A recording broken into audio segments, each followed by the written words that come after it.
All right. We are back on Battle Red Radio. I hope you guys all enjoyed us talking about the NBA right there. The Denver Nuggets clean the house, and the Cougars losing the national championship. Sorry to bring that back up. Man, so much pain really is built into that because I was really excited to celebrate a W here, but I was really so close. Like I was so close to start writing the segment. Not really, but like I was envisioning like, oh, this is gonna be my segue. Like I'm gonna talk about the Houston Bayou. I was gonna talk about everything. I was gonna give some visuals there, but it didn't end up happening. In case the Swamp ended up winning it, which kind of sucks. But yeah.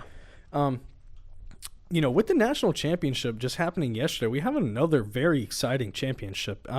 I don't know if we have many viewers that are interested in golf, but it is something that we love to talk about here on Battle Red. Me and Coby golf very frequently. Actually just won our 2v2 scramble the other day. Dapped them up for that one. And the Masters are this weekend. One of the most well-known championships for golf. Probably the most. Like, let's just be honest. It's basically the Super Bowl for golf. Exactly. And it's the 89th annual tournament. It's going to be running from Thursday, April 10th to Sunday, April 13th. And all of golf's major championships bring their own unique flair. But there's simply no tournament like the Masters.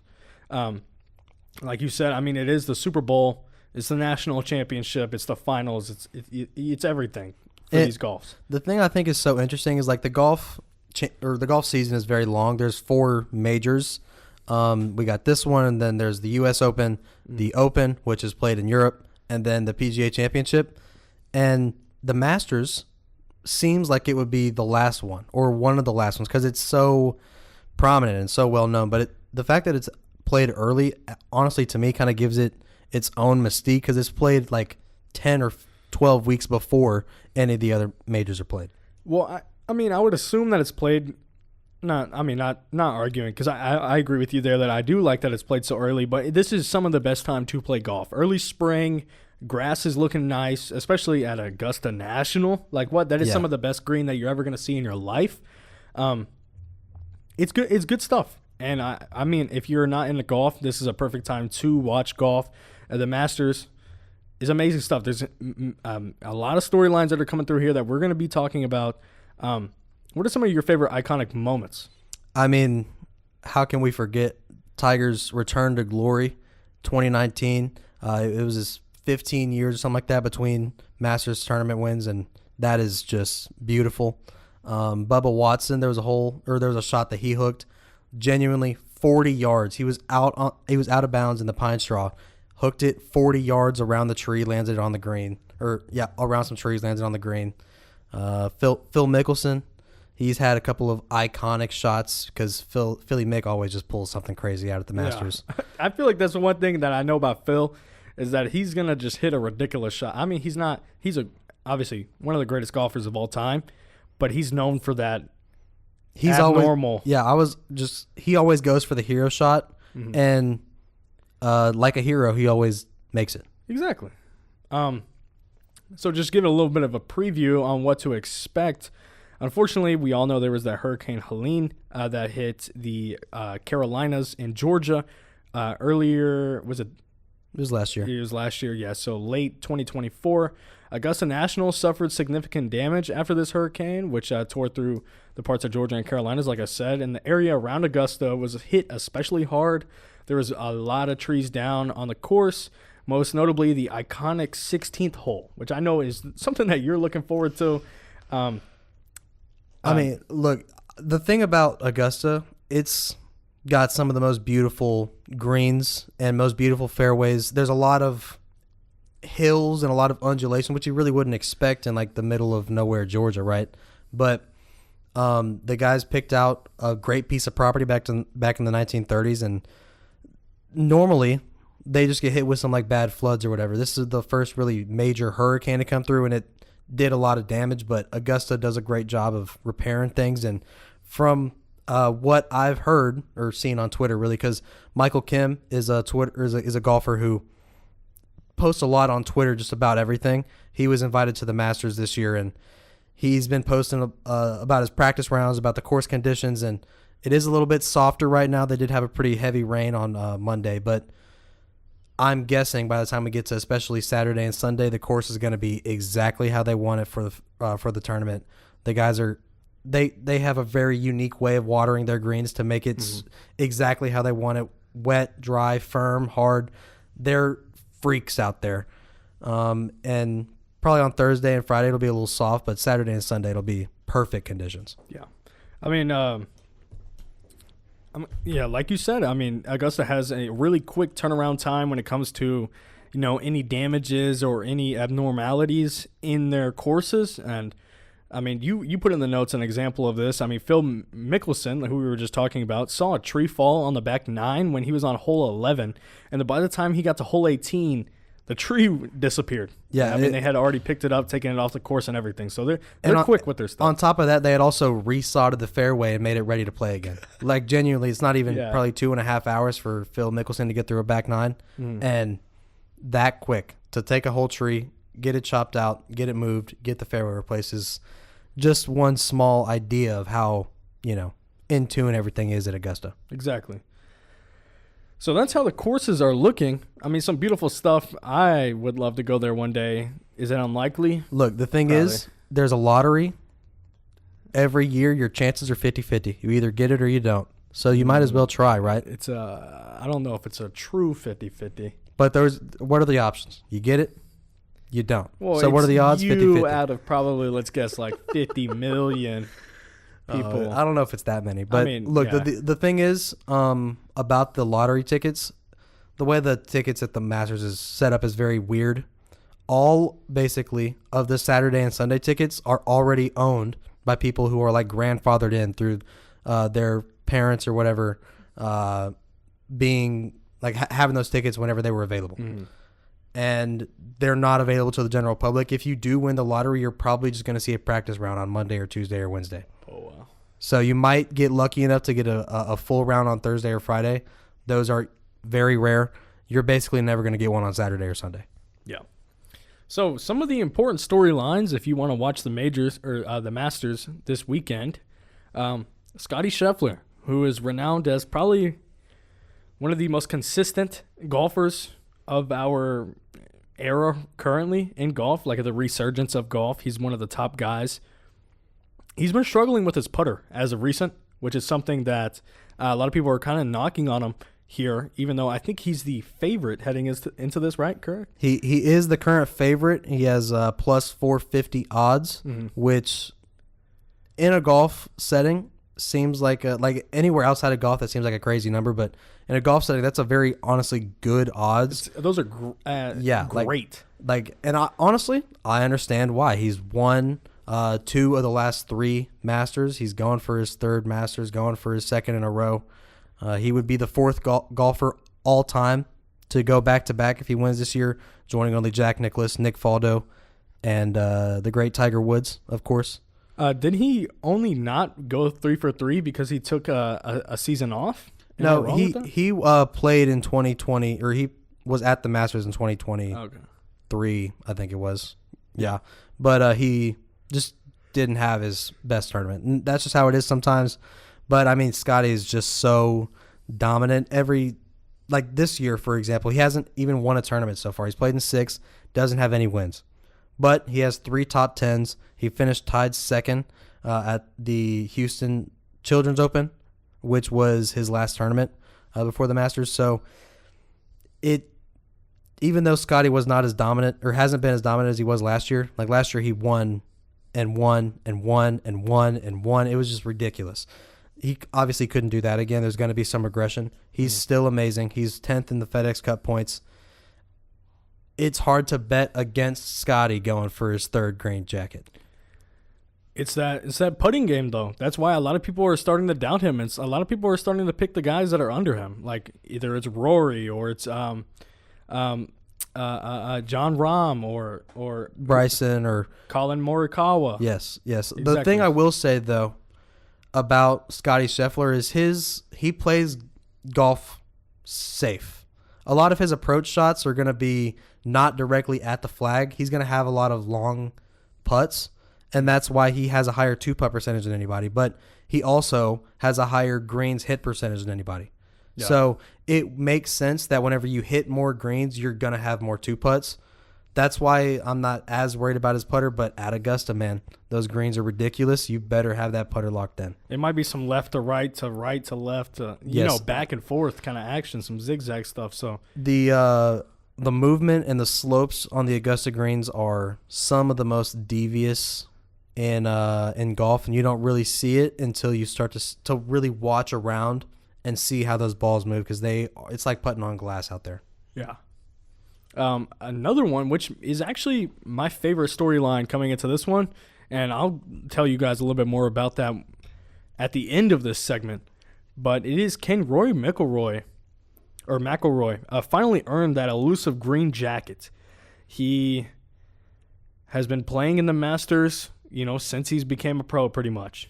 And long time. It's over 10 years. And he's won 3 other major championships. He's won. If he wins the Masters, he'll have the career Grand Slam. He'll have won the Open. He'll have won the U.S. Open and the PGA Championship, pretty much all of which were before 2015. However, he's having a great season this year. Yeah. He's actually having a really, really good season. And he's not doing a lot of that Rory stuff that he typically does before these tournaments.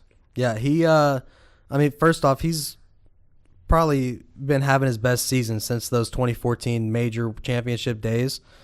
He's currently ranked as the second best golfer in the world, only behind Scottie Scheffler. He's currently first in FedEx Cup points. He's won at Pebble Beach. He won at the Players Championship at TPC Sawgrass. He has done everything in his career except win at Augusta. So that's a very big driving motivation factor. The thing about Rory, though, is he has had his opportunities. In 2011, for example. This is his best chance. He was leading by 8 strokes going into the 4th round, and then he shot a plus 880 on the final day, ended up finishing 15th place in the tournament. So he's had these kind of blow-up rounds where everything's going right, can't finish. And then he's had other tournaments where he plays good every round, but he's not playing great. And that's what you really need to win at the Masters. And that's the only reason why I'm a little bit iffy on Rory. But, man, he's been playing the best golf of his career, arguably, this year. He's definitely been the best golfer on the tour this year. So it's hard to bet against him. Yeah. If you want to have some fun, watch that man drive. Oh, my goodness. He sends it. Rory? Yes. Yeah. He is insane with the driver. That's definitely his best stick. The good thing is, though, like you were saying, he's had those big blow-up holes and blow-up rounds that he had in the past were because his chipping, first off, was terrible, and his putting was not great. This year, he's improved on that a lot. His chipping is some of the best on the tour. His putting is about average. And if with all the other great stuff he does, if he's is just an average putter this week, he's a very strong chance to put on that green jacket. I think the reason he might be chipping and putting well, he changed his form on both of those clubs earlier this year, or I guess at the middle of last season or something like that. Towards the middle of the season, he ended up changing his form on that, and that's pretty much the only adaptation that he's had to face this season, which is something that I really want to talk about later whenever we make our predictions. I'll just say those changes have worked. For sure. He's genuinely, like I was saying, been having one of the best years of his career. It's very impressive to see a dude kind of evolve from being just a power hitter, straight chunking it everywhere, to being kind of a finesse power combo guy. It's a pretty interesting development for him. Yeah. And I feel like this is obviously the most recent tournament that's going to kind of feature LIV players and PGA players alike, and the Masters being as big as it is, it's really a toss-up of which faction is going to kind of take the crown or the green jacket in this case. And there's guys like Bryson DeChambeau, Dustin Johnson, Brooks Koepka, Jon Rahm, Cam Smith. The question marks are can they hold up with Scottie, Rory, Xander Schauffele, and then Justin Thomas. Can those guys really hold up with them? One of the biggest names out of LIV is Bryson DeChambeau. known for his, extreme power and his drives, great approachability. Also, just generally shout out to YouTube Golf because he's a big part of YouTube Golf. And another thing from LIV, Phil Mickelson is a big part of YouTube Golf now. He's been working a lot with like different YouTubers who play golf a lot, and it's just so much fun to see these kind of great players go through their motions and go through their swings because it's they play the game so differently than I do. Yeah. DeChambeau is like that's the one mysterious player that I feel like heading into this Masters where we don't know if he's going to be able to pave well in Augusta. I don't know if you have any opinions on that. I mean, I'm going to skip down a little bit in the notes so we don't got to talk about this later whenever we talk about the favorites because let's be honest, Bryson DeChambeau is definitely one of the favorites for the Masters. Yeah. He won the 2024 U.S. Open. He has been on a roll at LIV. I don't even know if he's won any tournaments. It's in a similar way to Scottie.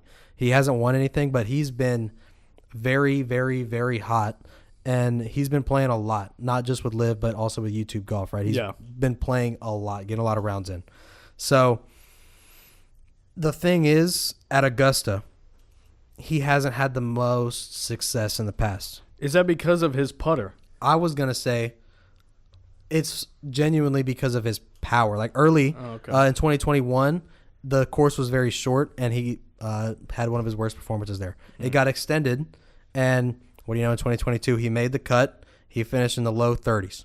2023, he made the cut, and it was around 22. He missed the cut in 22 and 23. So in 2021 and 2020, he was around the low 30s, low 20s. And then in 2024, after they've made even more extensions, the course gotten even longer, which matches his game because he's a huge power hitter. He finished tied 6th. Okay, so really? He's been having some big improvements, not only to his golf game, but the course has grown to match his swing and match his power a lot.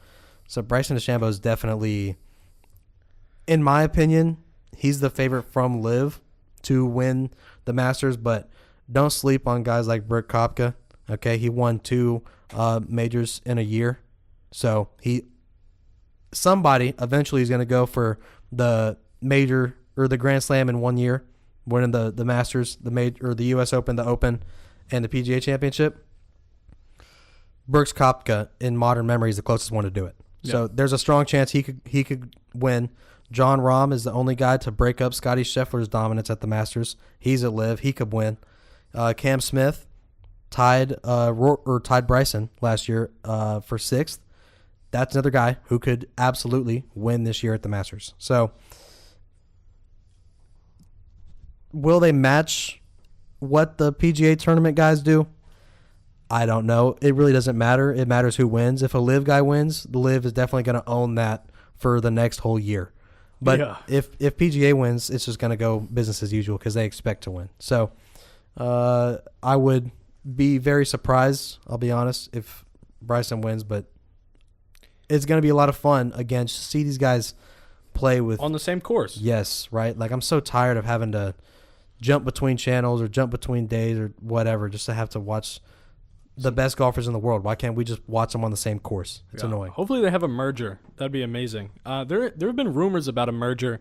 I don't know like how realistic that is, but I mean it's been out there in the whirlwind. Hopefully, some of the LIV players just come back to the PGA. Like Bryson, his contract's going to be up pretty soon. I would not be surprised if he comes back to the PGA. That's what the vibe I've been getting from him on like Twitter and YouTube and stuff like that. I mean, I was actually talking about this with Jake and James yesterday. Yep. How I was talking about like I don't know if my morals are strong enough to not go to LIV. Bryson DeChambeau, just to make an example, he in 2022 signed to LIV. Do you know about for how much that he signed to LIV? Over $100 million. It was a $125 million contract that he signed to LIV for. My morals are not strong enough to be like, oh, I'm not signing to LIV. You could buy me for $125 million. Of course. Absolutely. So, like, it's not, there's no flack in any of the LIV guys. Yeah. I do understand that I would love to see them merge and play together, or maybe, there's some sort of contract where it happens more often. it's just it's unfortunate. It's a little strange, but more money in the golf game, which is always good for the best of the best. And I'm trying to find. Okay, Joaquin Niemann is another LIV player who I just want to mention right here.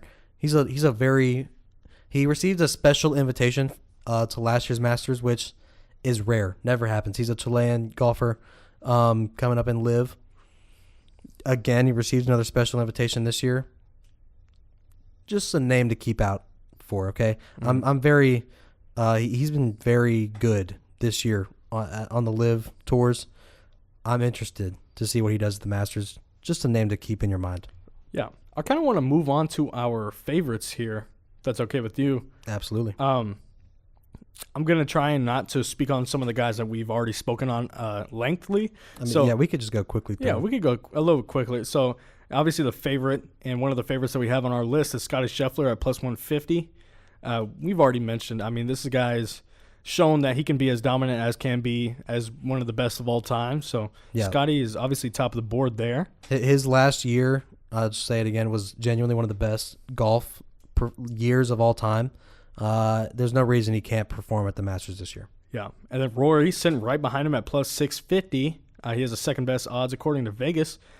And he may or may not be my favorite to win this one. We will see. And then here might be one of your favorites to win this one too. Colin Morikawa at plus 1,400. This is a multiple-time, I'll explain this a little bit later, but multiple-time major champion. He is going to be up there. He's very, very, very, very consistent at Augusta. I'm not going to say for sure if he'll win. I hate predicting golf tournaments because Justin Thomas is just one example. These guys play it's like different golfers are out there swinging the club day to day. Earlier this year on a tournament, on Thursday, he shot plus 6 or plus 5. The next day, he tied the course record minus 11. All right, so the way these courses play, the way the wind conditions can be sometimes, it's like two different golfers swinging the stick.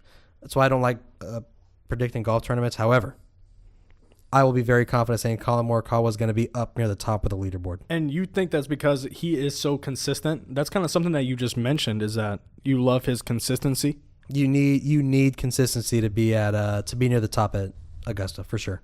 Yeah. Like, it doesn't matter if the wind is blowing right at you or at your back, or if it's 20 miles per hour or 2 miles per hour. You need to be able to hit the same shot in any type of condition. Colin Morikawa can do that for sure. Yeah. And then here's my favorite part of what we're going to be speaking about, is some of our dark horses. If you want to make some money, listen to these next picks, okay? All right? Okay. We got Sepp Straka, plus 6,600, right? If you want to make some cash, this might be a guy to look to. Absolutely. He's been one of the best golfers on the tour this year. He already has one win. It was pretty early, so it's been a while since he's got a W on the tour, but he has 3 top 5 finishes. He's second in FedEx Cup points, so it's just proven it consistently. He's been near the top of the leaderboard week to week. His driving accuracy is near the top of the tour. His iron accuracy is some of the best on the tour. Really, power doesn't matter that much at Augusta. Accuracy is king. And Sepp Straka really thrives in that. So I could very, very much see him making some people some money. I wouldn't bet on him to win, but I would bet on him to place top 10. Yeah. And that's a strong bet to me. Good. And then another guy, plus 2,200, we have Justin Thomas, who we've spoken about already, LIV golfer. He's on PGA. Oh, he's PGA? My fault. He's one of the best short game wizards the sport has, and he has he's shown that multiple times this season, either set or tied a course, like you said, plus 6 one day, minus 11 another day. So, yeah. Whether he's inconsistent a little bit, but if he can find a way to string together even 3 great rounds and 1 average round, with how great his great rounds can be, very, very, plus 2,200 is going to seem like a steal, because there's a strong chance he could win by 5 strokes, 4 strokes. Yeah. And it not even be that much of a surprise. Yeah. And then you got Joaquin Niemann, who is who I meant to say is the LIV player here at the Masters. Yeah, Joaquin is, like I mentioned, a very notable dark horse to me, plus 2,800. He has 2 wins already on the LIV tour. He has one of the best drivers on LIV, especially when it comes to accuracy. His distance is 5th on the tour, which is very, very, very good still, but his accuracy is the best on the tour. So he was tied 22nd last year whenever he played at the Masters. Just a very big wild card here. Plus 2,800 seems like a solid bet because I'm just very confident in Joaquin this year. Yeah. I can't really explain it, but from what I've seen on LIV, it just seems like he'll have a solid year at the Masters. And here's my guy that I think, even though he's, odds-wise isn't a dark horse, however, there's not really been that much talk about Jon Rahm, right? Great golfer, won it in 23, correct? He won the Masters in 23, was able to split up the Scottie Scheffler three-peats. And I think he has one of the better chances. I bet that he places top 5, if not top 3 here. One of the better LIV golfers. The only thing about him is that he's really not on fire. He doesn't have the wins. He's been golfing very good, but it hasn't been anything extraordinary for Jon Rahm. That's what I was going to say. His last couple LIV appearances have been really good, not great. And last year at the Masters, he finished around 40th or something like that. It was a very different year, obviously, 23, 24, year to year. The course plays differently. But, I don't hate the pick, obviously. Jon Rahm is a great golfer, going to be up there for sure, but just doesn't really. 1,400 is not as much of a dark horse to me. Yeah. I respect it, though. I mean, the Masters can kind of be akin to March Madness in a way, right? There is a bit of, there's a lot of parity, even though there are some back-to-backs. UConn. Some in the women's basketball as well. There's some teams that are just, clearly going to make it. But trying to get that perfect bracket and the perfect placing for these golfers is near impossible, right? Yeah, there's over 90 golfers, and like I was just saying, these guys play different day to day. It's like a different golfer swing in the club sometimes. Yeah. So it is very hard to predict how these guys are going to play, but I like all the guys that we brought up. I wouldn't be surprised if a couple of them just missed the cut because that's how golf is. Yeah. But I'm very confident in all the guys that we just listed playing and performing very well. Yeah. And with that being said, like March Madness, we talked about the bracket, kind of the bracketology. Some people are trying to crack the code with stats. Well, other experts are trying to do the same thing with the Masters right here. So here is a statistical breakdown of what it seems like there's a trend in the Masters winners, right? So the last 12 winners ranked in Data Golf Top 25. 9 of last 10 had top 6 finishes in previous majors. 7 of last 10 had already won earlier this season. And then the winner must average 1+7 or 1.7 plus strokes gained to tee to green in the last 3 months. Now, can you explain that last one? So the strokes gained tee to green is just on average compared to the other golfers in the field. How many strokes are you gaining per hole by gaining? It's like, how much are you shooting better on average from the tee to the green? So that's basically from your tee shot and your approach shot. Okay. So from your first and second shot on average, how much are you better than everybody else?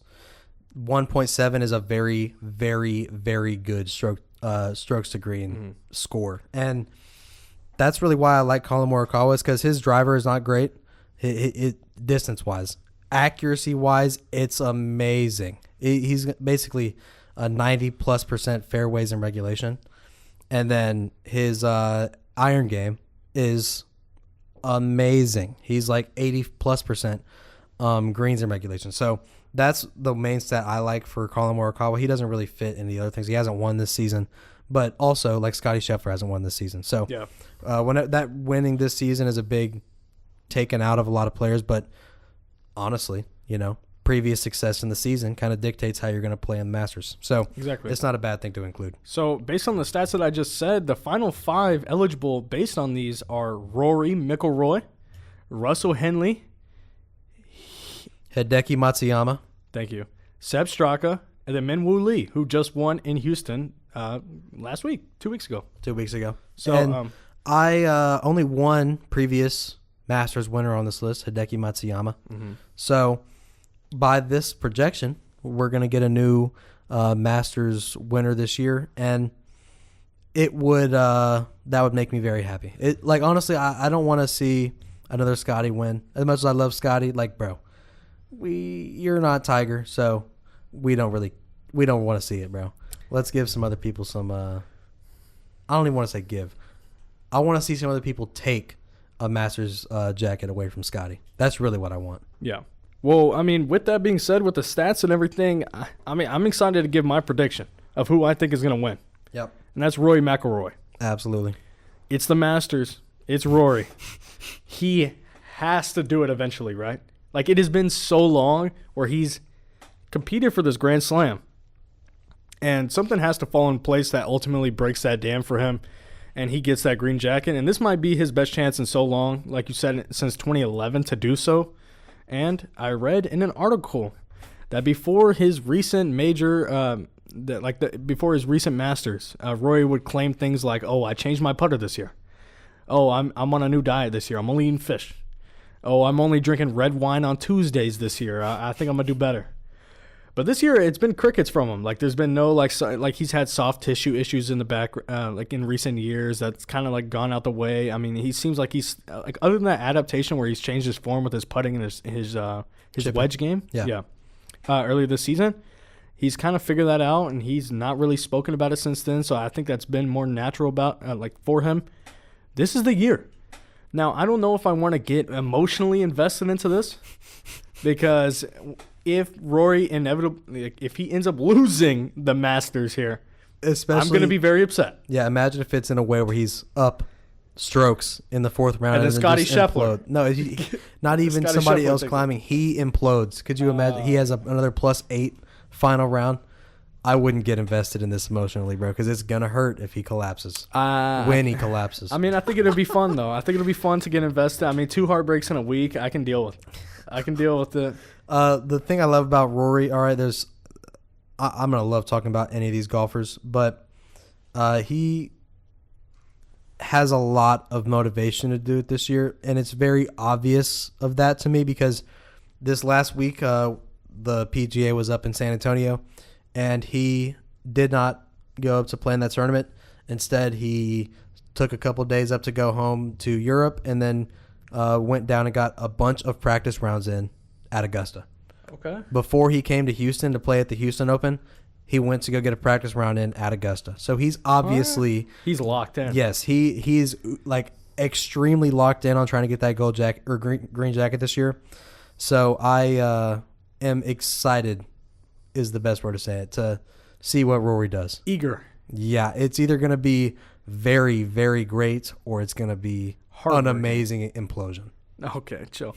I really hope Rory can do it. I mean, it's something for me in sports. I really like seeing greatness being achieved. Yeah.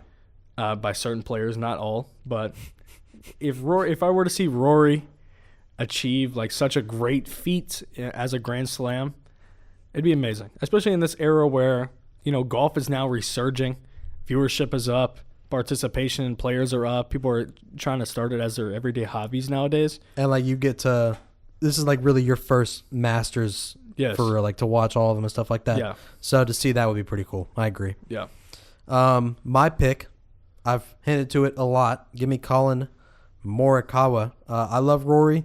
I just don't think he can put together 4 great rounds, especially – on a bigger stage like the Masters. His last major was in 2014.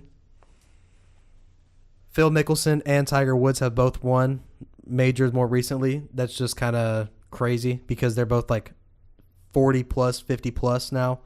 And Rory's still a young chap at like 34 compared to them. So I love him. I just don't think he really fits the mold for these big stages. But Colin Morikawa, he won. He's been very elite post-COVID. He actually won both of his majors during COVID, one in 2020, one in 2021. And then since then, he's been elite. He's actually been better, technically, statistically, like from when he was actually winning those majors. All right, he just hasn't won as much because that's just how golf is. You can hit really, really, really great shots and get really unlucky, He's one of the best tee to green players in the sport. That's like what I was saying earlier. Why I liked Colin Morikawa so much going into the Masters. His iron plays up there with Scottie for the best on the tours. around the green game isn't as great, but whenever you're hitting so many greens because of his tee to green game, it makes it a lot easier, or it makes those short game problems not as bad. And his putter's a little bit above average, to be honest. It's not great, but he has a really low 3-putt percentage, which is really all that matters. Yeah. In his last 4 stops at Augusta, like I was saying, he's really consistent there. He's got tied 18th, 5th, tied 10th, tied 3rd. So there's been consistency. There's been improvement. I'm very, very, very excited to see what Colin Morikawa is going to do. He's not going to wow a lot of people like Rory or Bryson with the power, but I think he will wow some people with how much of like just a dart thrower he is with the greens, you know? All right.